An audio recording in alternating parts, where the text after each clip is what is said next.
Mr. Royce from California. Thank you, Madam Chair. I was going to ask Mr. Kemper, you're with Commerce Bank, right, Mr. Kemper? Yes, that's right.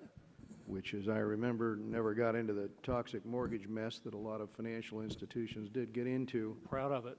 I read your testimony here, and I was going to ask you, do you expect the ability of the system as it exists now to combat fraud to be weakened if the proposed rule goes through, and walk us through the logic as if so? Well, you know, at the previous testimony with Governor Raskin, and I think we were talking about the incentives on fraud prevention and fraud. If you can't recover the cost of fraud, you're going to have to put different strictures. First of all, I think you're not going to guarantee payments on larger items. So that's really going to cripple the whole debit system for everybody, for the consumer and for merchants. And if you don't continue to invest, as we talked about before, fraud is a rapidly evolving battle. And so the card operators, the banks, we have to continually put a lot of money into doing that to outwit the crooks. So if you can't recover your costs, and if you cut your fees by 85%, there's no question that you're not going to invest to cover fraud. And if you're not allowed to recover fraud costs, you're going to have to put a lot of restrictions on that so you don't take the losses on fraud. So I think it would be devastating. Let me ask Mr.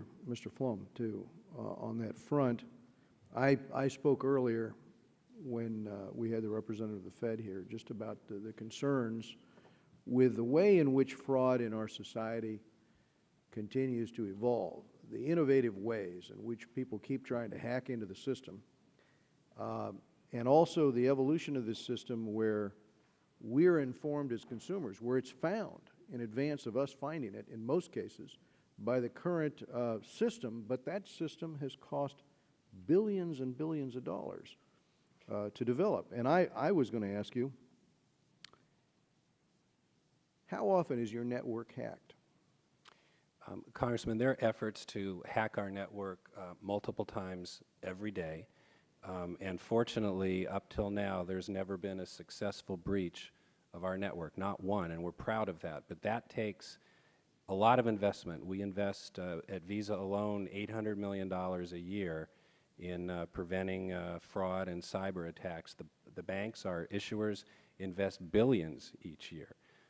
And if there is not an incentive and an economic return to continue to invest and to safeguard the data security of our payment network and our digital currency, that is a very serious policy concern I would respectfully submit. We need to keep ahead of the cyber criminals. It's not enough to be on par with them. That takes very sophisticated technology, thinking ahead, and significant investment.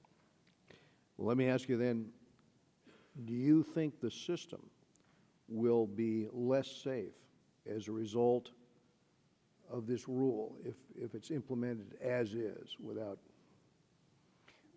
change or without study? Whatever the regulatory environment, we will always strive to make the system as secure as possible, and I'm sure that the issuers will do the same. But without a return, and if issuers have to operate at a loss, it makes it very problematic and much harder to do so. And I fear that competitors overseas, other networks, will have an edge because they're not constrained by artificial price controls. Congressman, could I say a word about this fraud question, because it is an important one. I think it's helpful to recognize first that Visa's fees as a network are not regulated by the Fed under the law or the Fed's proposal, so their investments not affected. They can continue to charge merchants, which they do, whatever they desire to charge them. But Mr. Hensarling made a very important observation during the first panel that you don't want to create bad incentives by paying banks for their fraud losses. Then they don't have the incentive to get rid of those fraud losses. And so that shouldn't be part of the analysis, and in our view isn't. What is fraud prevention. And if in fact there are systems that demonstrably prevent fraud, Our view is, and we believe the law says this, and the Fed's rule accounts for it in the options they put forward, those fraud prevention costs can be recovered if they demonstrably reduce fraud. Thank you, Madam